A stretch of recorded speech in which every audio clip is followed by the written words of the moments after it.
Salut et bienvenue dans un nouveau tutoriel consacré à la création d'une version mobile de votre site internet. Donc dans ce tutoriel on va apprendre à utiliser une nouvelle librairie qui est en train d'être développée, j'ai nommé jQuery Mobile. Donc jQuery Mobile c'est une nouvelle librairie qui s'apparente presque à un framework qui est destinée à vous permettre de créer des versions web de vos sites très facilement. Donc c'est quelque chose qui est plutôt bien conçu et pour l'instant c'est évidemment en version alpha, donc c'est pas du tout stable et fini, mais déjà on a un bon aperçu de ce à quoi ça va ressembler. Donc là je vais profiter justement du fait que la première version en alpha est disponible pour pouvoir construire mon application. Comme ça, lorsque la version finale sera prête, je pourrai directement mettre mon application en ligne. Donc on peut même, si c'est une version alpha, déjà l'utiliser. Bon, j'ai pu tester que sur iPhone, mais apparemment ça a l'air de plutôt bien fonctionner. Mais si vous voulez être sûr, vous pouvez attendre la version finale. Donc la première chose que l'on va faire, c'est télécharger cette librairie. Donc moi je l'ai déjà fait, je l'ai ici. Donc là attention, dans les downloads, ne vous trompez pas, c'est le dernier lien, celui qui contient à la fois le CSS et les images qui nous intéressent. Donc tout ça, je l'ai déplacé dans un dossier JS de mon site internet.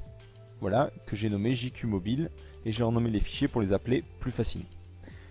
Donc ici, qu'est-ce que l'on va faire? On va faire quelque chose de plutôt simple. On va faire une première page où on verra le logo, donc ça on verra plus tard.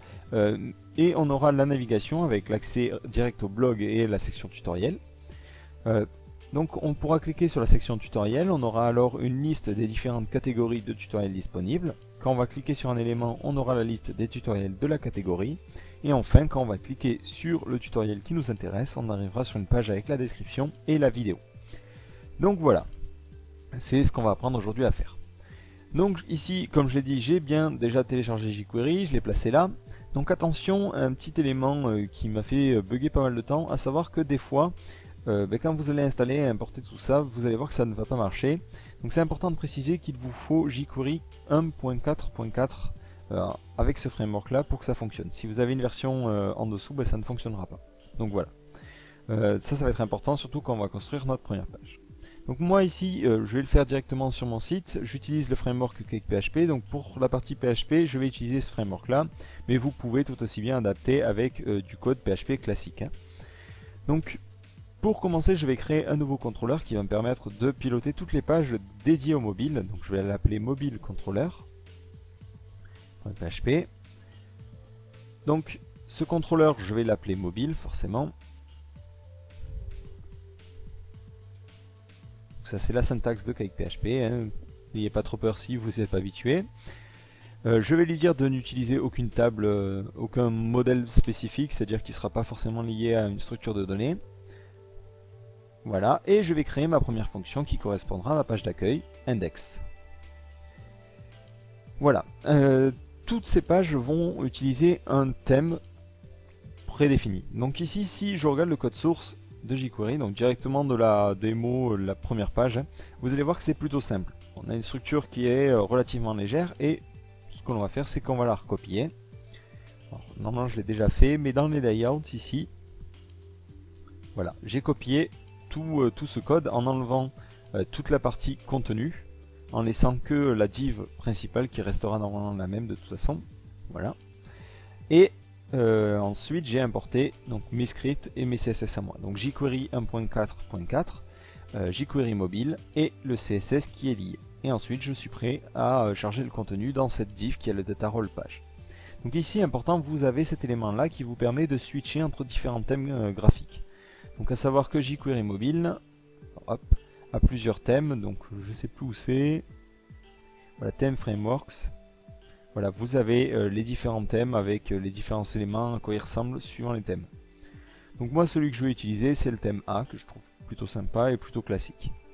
Donc après à vous de voir, vous pouvez utiliser n'importe lequel. Il y en a 5, oui voilà, A, B, C, D, E. Donc suivant ce que vous allez mettre là, ça va changer.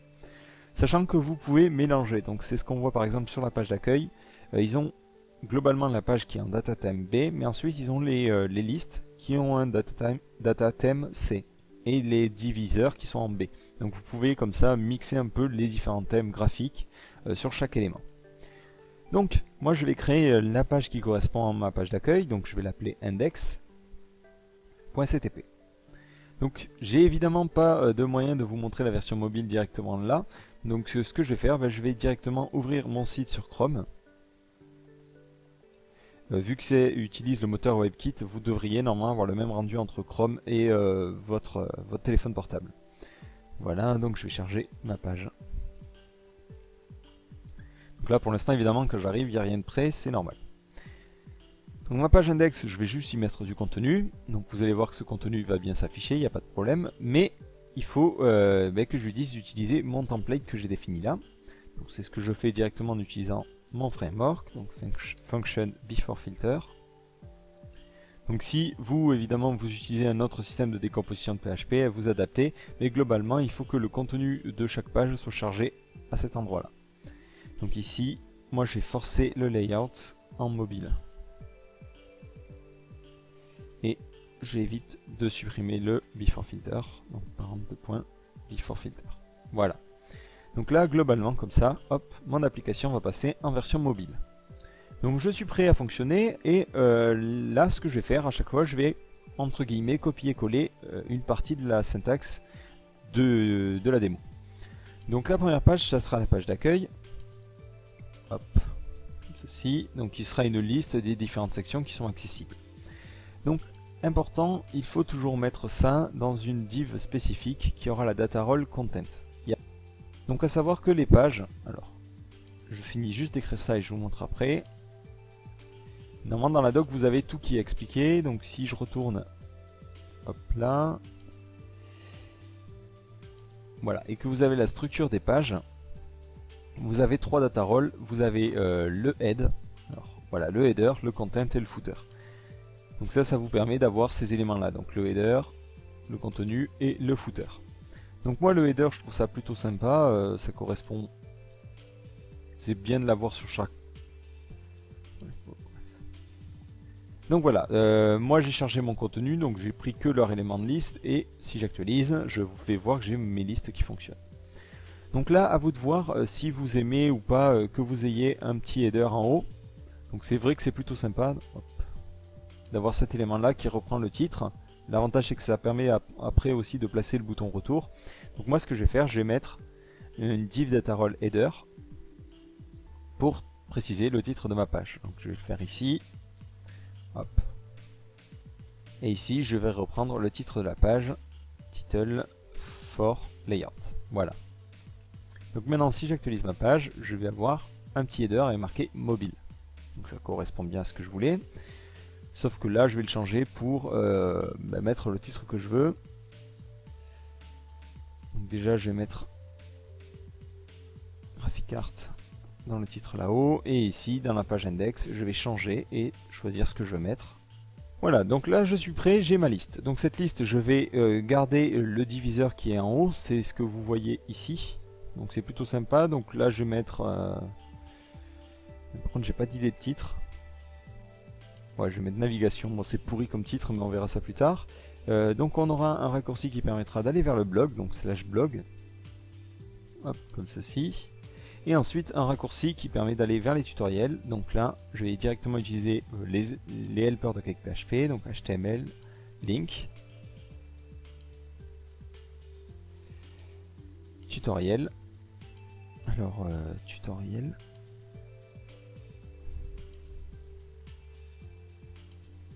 Alors le contrôleur, ça va rester, et l'action ça va être catégorie tutoriel.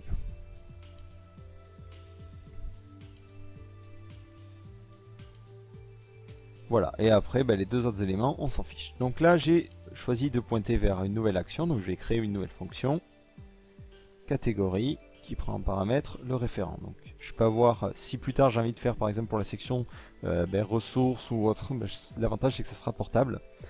Donc là, voilà. Et je vais créer forcément le fichier qui est associé, donc hop, un petit file, catégorie.ctp. Voilà, donc là maintenant vous allez voir que si j'actualise, j'ai bien mon titre, j'ai ma navigation, je vais cliquer sur tutoriel. Et ça charge la page en 20 parce que forcément j'ai pas de page associée. Donc là je vais recréer un peu la même page que j'ai ici et voir si ça fonctionne bien. Donc j'actualise. Donc là vous voyez que ça bug, alors ce que vous pouvez faire c'est sortir l'inspecteur. Alors moi je suis sur Chrome, j'active l'inspection des ressources. Tout se fait en Ajax, donc je regarde XHR ce qui se passe. Voilà. Donc là, vous voyez que si je regarde la requête XHR, je n'ai que le contenu. C'est-à-dire que je n'ai pas tout le truc qu'il y a autour, le head avec jQuery mobile. Donc en fait ça vient de là, par défaut, ClickPHP, vu qu'il y a de l'Ajax, ça retire le layout. Donc ça ce que je vais faire, je vais juste remplacer cette fonction en before render. Voilà, histoire que même en Ajax il rende ma page. Donc là vous voyez que la transition se fait bien et que je peux naviguer entre mes pages. Donc maintenant je vais récupérer les différentes catégories. Donc pour cela je vais aller regarder un peu comment j'avais fait sur le tutoriel contrôleur. Donc là je vais le recopier dans ma version mobile, donc ici. Donc j'utilise le modèle catégorie, donc je vais aller charger le modèle qui est associé, donc load modèle. Donc là c'est spécifique à mon site. Là le but au final c'est juste d'avoir au niveau de la vue un retour qui nous permette de voir les différentes catégories. Donc vis 7$D. Et donc là normalement si j'affiche ma page, donc c'est la page catégorie, celle-ci. Hop. Voilà. Là je vais aller afficher directement le retour pour voir un peu comment sont mes données. Donc debug $cats. Voilà, donc j'actualise et je me rends sur la page tutoriel. Donc là je vois que j'ai mes données qui sont bien normalisées et je vais pouvoir commencer. Donc ce que je vais faire, je vais faire plusieurs listes qui regroupent toutes mes catégories avec à chaque fois en header le nom du type. Si c'est des tutoriels liés au graphisme, si c'est des tutoriels liés au développement et ensuite si c'est d'autres tutoriels. Donc là je vais garder cette structure sous les yeux. Je vais garder cette structure en tête et commencer. Donc tout ça c'est dans cats, donc for each cats as type. Je n'oublie pas de fermer mon for each avec un end for each. Ensuite je récupère les différentes catégories, donc c'est type catégorie as $C. And for each. Voilà, comme ça, j'ai ma structure qui est posée, je vais pouvoir y insérer le code HTML. Donc on va rester sur cette structure-là, qui est relativement classique, et on est parti. Donc là, juste hop, au niveau de la page index, que je m'y retrouve, je vais enlever ces data thèmes pour rester sur le thème classique. Voilà. Et je vais le faire aussi ici. Donc à chaque fois qu'on a un nouveau type, on a un nouvel UL. Donc je vais le mettre comme ça. Hop. Et j'oublie pas de le fermer à la fin, donc ça c'est important d'y penser. Et ça veut dire aussi que j'ai un nouvel LI de séparation. Hop. Comme ceci. Bon, je vais essayer d'indenter un peu mieux, voilà. Et il aura le titre du type, donc c'est type et title. Alors si j'oublie de mettre le PHP autour, forcément ça va pas le faire. Hop.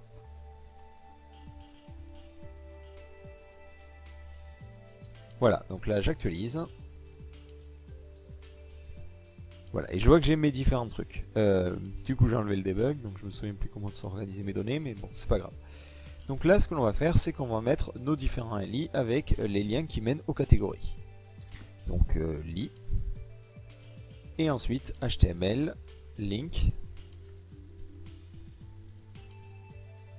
HTML, link. Donc c'est vers l'action que je vais appeler tutoriel. Donc là, vu que je suis sur version mobile, entre guillemets, je vais me foutre un peu des URL et faire les trucs un peu plus bruts que d'habitude, donc pas faire des jolies réécritures d'URL. Là, directement, je vais récupérer le nom de la catégorie.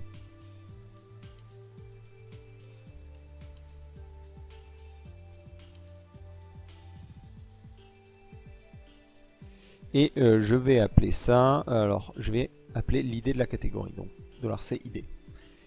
Normalement c'est bon, donc là j'ai oublié de mettre le tableau et de nous donner un nom à mon lien qui sera le titre de la catégorie, donc $C title. Voilà, donc là comme ça mes différentes catégories vont bien s'afficher. Je vais actualiser et à chaque fois je vérifie comme ça. Voilà. Donc vous voyez au passage qu'à chaque fois ça fait de l'Ajax normal parce qu'il y a une sorte d'historique qui se met en place, un historique Ajax. Donc si vous revenez en arrière, vous allez voir, hop, ça revient en arrière directement. Voilà, donc là j'ai mes différentes catégories. Je vais enlever la petite navigation à la fin hein, parce que du coup ça sert à rien. Et alors là je vais regarder, moi ça me va pas trop, j'aime bien le style, je joue le style en noir. Donc hop, je retourne sur jQuery Mobile sur la démo. Hop. Si je regarde le code source, ici je vais reprendre ces éléments là pour mettre les data thèmes par défaut AA. Pour tester, pour voir si ça peut venir de là. Donc A et A. Hop, je réactualise ma page. Voilà, et vous voyez que là du coup c'est tout noir. Donc ça me plaît pas forcément que tout soit noir. Donc là je vais mettre le contenu en B. En B c'est pas bien non plus. En C. Donc comme ça vous pouvez faire des tests et voir ce qui fonctionne le mieux. Voilà. Donc ici j'ai mes différents éléments. On pourrait même switcher suivant qu'on soit sur graphisme ou autre. Bon, là je vais laisser comme ça. Et là ce que j'aimerais bien faire, c'est avoir une petite bulle qui indique le nombre de tutoriels dans cette section là. Et ensuite avoir un petit icône qui représente la catégorie. Donc si vous allez dans les listes, donc hop, list views, vous avez plusieurs exemples de listes. Il y a celle-là qui nous donne les numéros, on s'en fiche.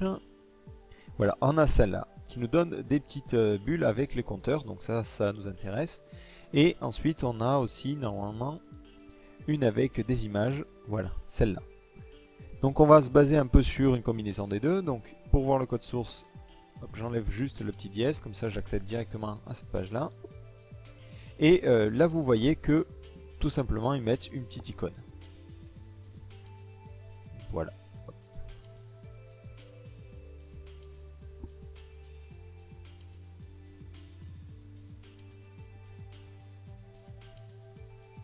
Donc vous voyez qu'ils mettent soit une thumbnail qui représente une image, soit ce que vous pouvez faire c'est utiliser aussi une icône. Donc moi je vais regarder plutôt le code de l'icône, ça a l'air plutôt sympa. Voilà, donc je vais regarder le code source. Et voilà, c'est ce qui nous intéresse. Donc moi l'image elle se trouve évidemment pas là, hein, c'est pas les drapeaux, donc hop. Ce que je vais faire, j'indente bien mon code histoire de m'y retrouver. Et là je vais aller mettre mon image. HTML, image. Donc que je me souvienne comment c'est rangé. Donc c'est dans le dossier image forcément. C'est app. Et l'idée de la catégorie .png. Donc app slash l'idée de la catégorie .png. Voilà, et ensuite on a un tableau pour donner une classe spécifique, et les classes c'est celle-ci, qui veut dire que c'est une icône de liste. Voilà. Hop. Donc là je ferme et je réactualise pour voir si ça donne le résultat que j'attendais. Donc au final, bon c'est pas super joli, donc je vais essayer d'enlever les classes. Ah, c'est peut-être aussi que j'ai fait comme ça, voilà. Là ça devrait être mieux. Voilà, donc les icônes elles doivent avoir un certain format pour que ça fonctionne plutôt bien. Là on voit que ça fonctionne pas du tout. Donc là ce que je vais faire, je vais essayer de changer peut-être la taille directement de là pour voir s'il y a moyen d'influencer. Donc je vais mettre 20 px.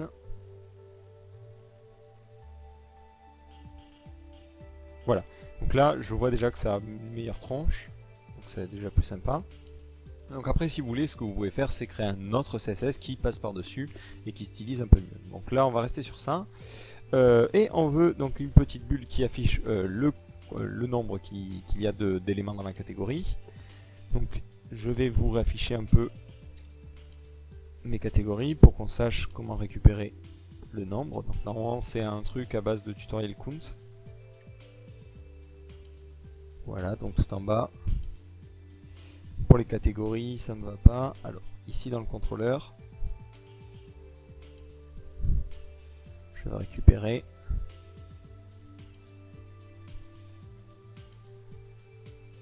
le nombre de tutoriels. Hop, je réactualise. Voilà. Le principal souci, c'est que je veux que ça soit dynamique et que ça dépende de ref. Donc ici, hop, ce que je vais faire, hop, hop. Et comme ça, si jamais je demande les ressources, directement, j'aurai cet élément-là. Donc ici je vais l'appeler ref.count. Voilà. Et je vais aussi faire passer ce ref à la vue, histoire de ne pas provoquer de problème. Donc ref. Voilà. Donc là, ce que je vais faire, je vais pouvoir créer ma petite bulle. Donc la bulle, si je regarde le code source des petits drapeaux, on l'a aussi. C'est ça. Donc là, je vais la prendre et la mettre juste après le lien. Donc ul-li-count. Et là, je vais pouvoir mettre le numéro. Donc le nombre qu'il y en a, c'est $C, $ref et underscore count. Et j'oublie pas de mettre la petite liaison entre les deux. Voilà, donc là j'actualise pour vérifier que ça fonctionne bien. Donc on peut changer aussi leur thème en faisant comme ceci, data-count thème, et en choisissant le thème que l'on veut. Donc si je me souviens bien, le C c'était le rose, ça peut être sympa. Le jaune plutôt. Non, alors c'était peut-être le D. Non, toujours pas. Le E. Voilà. Donc le E c'est en jaune, ça peut être sympa. Bon, après à vous d'essayer, hein, comme d'habitude, il y a pas mal de thèmes différents, donc il faut tester un peu tout. Donc là je vais essayer carrément le B. Allez, comme ça on les aura tous faits, vous aurez vu à quoi tous y ressemble. Voilà, donc je vais garder sur celui-là. Ici le diviseur, je vais mettre... Finalement c'est pas forcément super bien tout noir, donc je vais mettre le B. Et le thème par défaut de la page, je vais revenir sur du B aussi.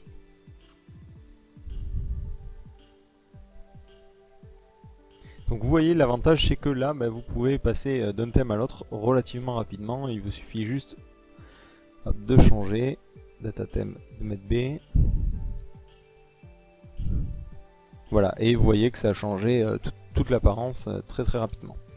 Donc là, bon, à vous de voir. Moi je vais rester... de toute façon je vais faire plein de changements et je créerai sûrement mon propre CSS pour styliser tout ça.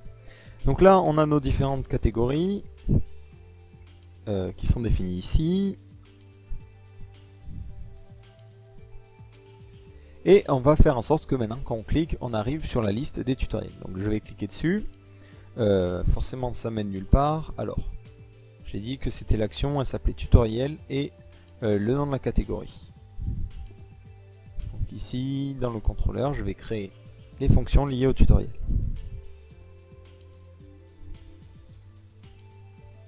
Donc, je mets des commentaires histoire de m'en souvenir plus tard. Et là, ça va être la catégorie qui correspond. Donc je vais mettre encore un commentaire, affiche les tutoriels de la catégorie sélectionnée.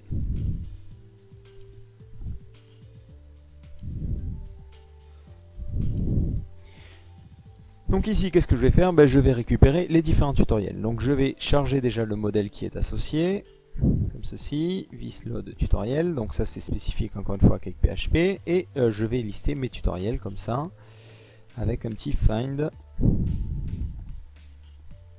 Là carrément je vais faire un find list. Et je vais juste mettre que je veux aucune récursivité, même si je pense qu'il le fait par défaut. Et ensuite j'envoie tout ça à la vue. Donc la vue, il faut évidemment que je la crée. Hop. Donc je vais aller dans mon mobile plutôt et créer un nouveau fichier PHP, enfin CTP, que je vais appeler tutoriel avec un s.ctp.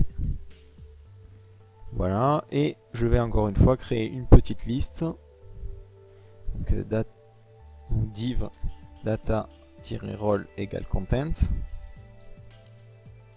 Et dedans, je vais y mettre juste mon debug de tuto. Histoire de voir s'il récupère bien les bonnes informations.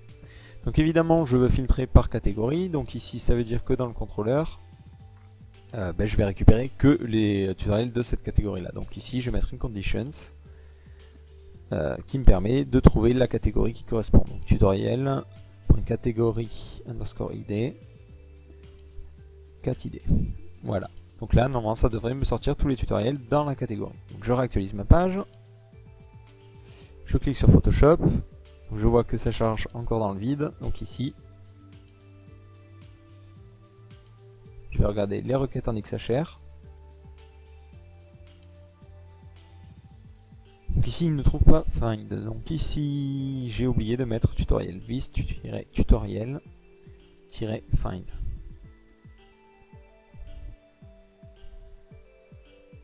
Voilà. Donc là j'arrive enfin sur ma page où je vais avoir la liste des différents tutos qui sont affichés. Donc ici c'est tuto avec un S. Voilà, donc j'ai l'idée du tutoriel et son élément.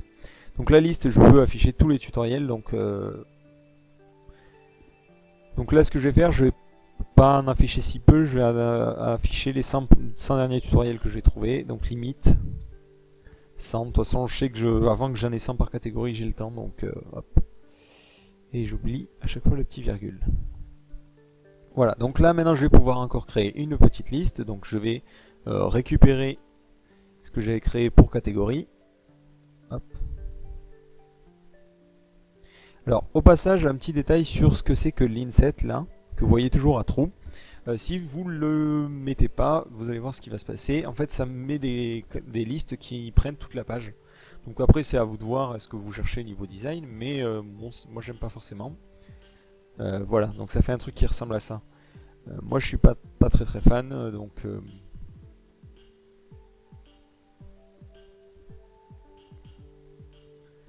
à vous de voir, à savoir que là, par exemple, si vous voulez faire comme ça, ce qu'il faut faire, c'est sortir le UL ici. Donc nous, on va passer sur ce mode-là, allez, hop, comme ceci. Et à chaque fois, pensez à mettre le diviseur et le UL, cette fois-ci, à la fin, complètement. Donc normalement, ça devrait beaucoup mieux fonctionner au niveau de l'apparence. Voilà. Donc là, on va rester sur ça, du coup. Histoire de changer, d'avoir des pages qui se ressemblent pas toutes les unes les autres. Voilà, donc ça, du coup, le debug ne sert plus à rien. Et on est parti sur la page de tutoriel. Donc moi, je veux pas d'inset, je veux faire une liste tout le long. Ici, je vais récupérer toutes les informations de la catégorie. Donc, dans mon contrôleur, je vais aussi avoir besoin de la catégorie pour récupérer toutes les infos. Donc, on va essayer de trouver la catégorie qui correspond. Donc, catégorie égale vis-catégorie. Alors, j'y ai pas accès là. Tutoriel catégorie.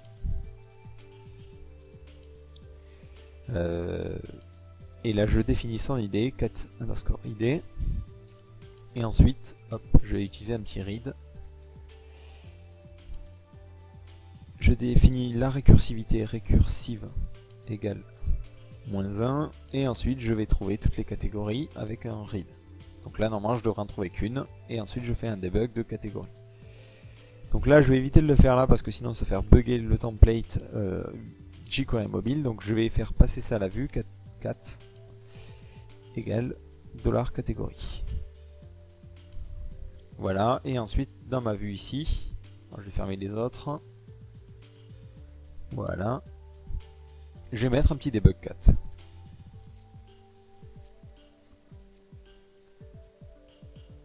Donc là, hop, je clique sur Photoshop.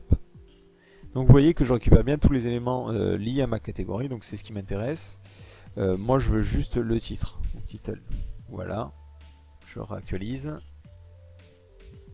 Voilà. Donc ici, à ma vue, c'est ce que je vais faire passer. Je vais faire passer catégorie de catégorie parce que tout le reste ne m'intéresse pas.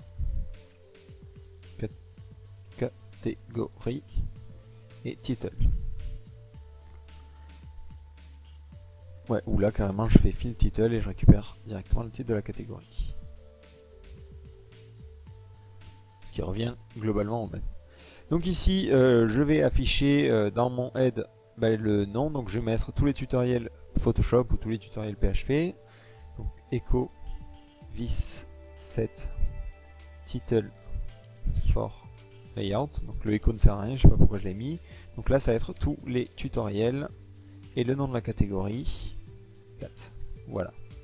Donc là du coup le echo ne sert à rien. J'ai pas besoin de diviseur de liste. Je vais garder toujours ces data thèmes dans cet ordre là. J'ai pas besoin de compteur parce que ça sert à rien. J'ai pas besoin non plus de thème pour les diviseurs. Et c'est parti, je récupère tous les tutos. Donc for each tuto as $id $title. Et là je vais pouvoir faire ma liste. Ça va être très simple. Ça va être le lien avec le titre en contenu et qui mène vers l'action tutoriel sans S et vers le tutoriel qui a l'idée qui correspond. Voilà. Du coup, pas de compte et on est parti.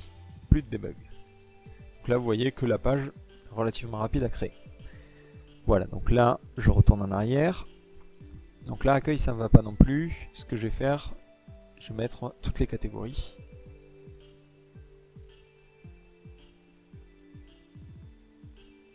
Donc ici, hop, je vais récupérer le tutoriel, je vais récupérer cet élément là, et ici, on va mettre ça, toutes les catégories.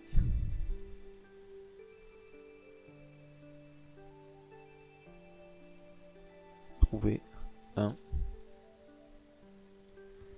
Bref. Donc là, bon, je sais pas si c'est forcément mieux, trouver un tutoriel. Bon, bref. Ici, donc je peux naviguer et quand on cliquera dessus, il faut que ça nous mène à la fiche d'un tutoriel. Donc c'est parti. Hop, je reviens en arrière, je m'apprête à créer la page. Donc ici, je vais encore créer une nouvelle fonction que je vais appeler tutoriel sans S. Donc je sais que c'est moyen hein, de créer cette fonction-là. Mais bon, moi je m'y retrouve, c'est l'essentiel. Donc function tutoriel qui récupère l'idée du tutoriel et c'est parti. On va créer notre page. Donc pareil, ce que je vais faire, c'est je vais récupérer directement toutes les infos du tutoriel. Donc un peu à la même façon qu'ici. Donc vis load model tutoriel. Ensuite, je prends l'idée du tutoriel. Donc vis tutoriel id égale $id. Je définis la récursivité à 0, donc c'est pour éviter qu'il aille faire des liaisons inutiles. Enfin, à -1. Et ensuite, je récupère le tuto. Égale vis-read tutoriel. Read et je choisis les champs que je veux lire, donc title et daily. Voilà, à la limite je veux aussi le contenu content et je crois que ça suffira. Donc là j'actualise, j'oublie pas de faire passer ça à ma vue, vis 7. Regardez, donc ça de toute façon c'est toute la partie PHP, c'est pas forcément ce qui vous intéresse ici. Et ensuite je vais aller dans ma partie mobile et créer ma petite vue que je vais appeler tutoriel.ctp sans S. Et là faire un petit debug de tuto pour voir si je récupère bien toutes mes infos. Donc là, hop, créer un design web. Donc je vois bien que j'ai title, j'ai le code Dailymotion et le contenu. Donc le title, je vais aller le caser là-haut.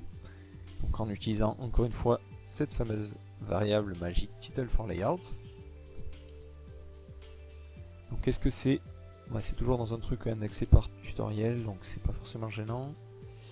Ici, ça fera tuto de tutoriel de title. Voilà. Donc j'ai mon titre. Ensuite, je vais avoir mon contenu. Donc les pages, il n'y a pas beaucoup de secrets en fait. Hein, on met directement le contenu et c'est censé bien marcher. Donc si vous voulez voir sur la doc,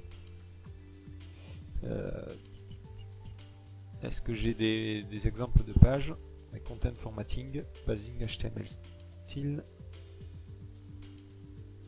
Voilà, à la limite cette page elle est pas mal, donc je vais aller inspecter le code source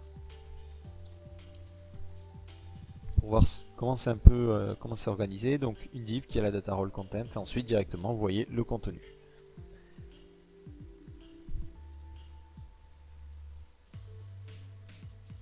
Voilà, donc là c'est parti. Hop, j'actualise. Donc là comme ça j'aurai des petites marges sur les côtés, ce qui sera plus sympa pour le contenu.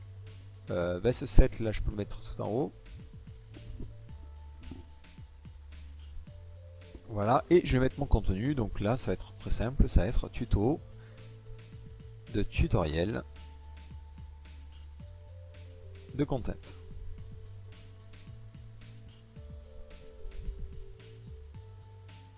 Voilà, là je vais choisir un autre thème, data theme égale BEC. Je sais plus c'est lequel, celui qui a le fond blanc. Voilà, donc fond blanc c'est plus sympa, c'est beaucoup plus lisible. Donc ici ça me va, et en dessous je vais mettre la vidéo. Donc la vidéo je vais récupérer ce que j'avais globalement pour les tutoriels, donc c'est ici.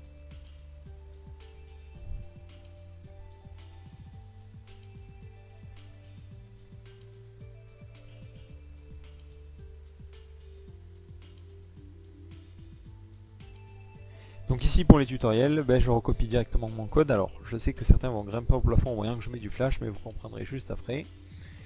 Ici donc $T c'est tuto à la place, donc tuto. Donc là c'est juste un test, c'est pas sûr que ça marche, mais normalement ça devrait fonctionner. Hop hop hop hop hop. Je crois que c'est tout. En fait, il y a un petit JS miraculeux, donc moi je l'ai ici, qui permet de faire en sorte que les navigateurs mobiles, entre guillemets, voient les vidéos Dailymotion. Donc ici, je l'ai ici. Alors je sais plus du tout par contre d'où je sors ce code là, donc cherchez Dailymotion, enfin JavaScript Dailymotion iPhone ou des trucs comme ça, et vous devriez trouver ces lignes. Et là je vais mettre ces lignes juste en dessous. Alors je suis pas sûr évidemment que ça fonctionne parce que vu que le contenu est chargé en Ajax, rien ne dit que ça va fonctionner. Au pire, ce que je vais faire, je vais mettre un bouton qui mène à la vidéo chez Dailymotion version mobile. Donc là je vais juste actualiser. Voilà, donc là j'ai ma vidéo. Alors par contre les dimensions elles sont juste un peu trop abusées. On va mettre du 100% par 500 par 300. 100% par 300. Alors je sais pas non plus si ça marche, bon, on est des fous, on teste. Voilà. Donc là ce que je vais faire, je vais uploader tout ça et tester directement sur mon mobile. Donc vous aurez forcément à me croire, parce que du coup vous pourrez pas voir, mais normalement ça devrait fonctionner. Donc je vais uploader tout ça, donc le JS, je récupère mon dossier. Voilà. J'upload ensuite toutes mes pages mobiles. Et ensuite mon contrôleur mobile. Et j'utilise mon téléphone portable pour tester. Donc GraphiCart. Donc là vous aurez pour le coup à me croire sur parole, mais donc le JS fonctionne bien. C'est à dire que je vois bien la petite vidéo sur mon téléphone portable. Et l'avantage de ce petit script là, ça fait que lorsqu'on clique, on n'a pas trop de transition, c'est à dire qu'il n'ouvre pas forcément une nouvelle page, mais directement hop, il charge la vidéo. Donc là vous voyez en fait que grâce à jQuery mobile, la syntaxe est très simplifiée. Globalement nos pages ont très peu de code, donc on va prendre même celle-là par exemple, qui est la page la plus remplie entre guillemets du site. Hop. Alors si j'arrive à taper l'URL un jour, voilà, si vous allez dans le code source, vous voyez que c'est très simple, c'est toujours des listes, et en assez peu de lignes on arrive à avoir une page qui a une vraie structure et qui ressemble vraiment à une version mobile. Donc voilà, globalement on a fait le tour. Un dernier petit point sur comment maintenant faire basculer les gens sur cette version plutôt que sur votre version normale. Tout ce qu'on a à faire, c'est de tester le user agent. Vous pouvez le faire par un point htaccess ou directement dans votre code PHP. Donc il existe pas mal de scripts en ligne, donc vous cherchez mobile, version et htaccess. Globalement c'est les mots-clés principaux et vous devriez trouver les règles, les différents éléments qui vont vous permettre de rediriger les gens vers cette version. Donc l'avantage d'utiliser une version PHP, c'est que vous pouvez créer un bouton pour revenir vers la version classique. Et si vous créez une version htaccess, ça peut être pas mal aussi. Donc voilà, globalement on a fait le tour. Donc si vous avez des questions ou des petites précisions, des erreurs que j'ai faites sur ce framework là, n'hésitez pas à poster un commentaire en bas du tutoriel.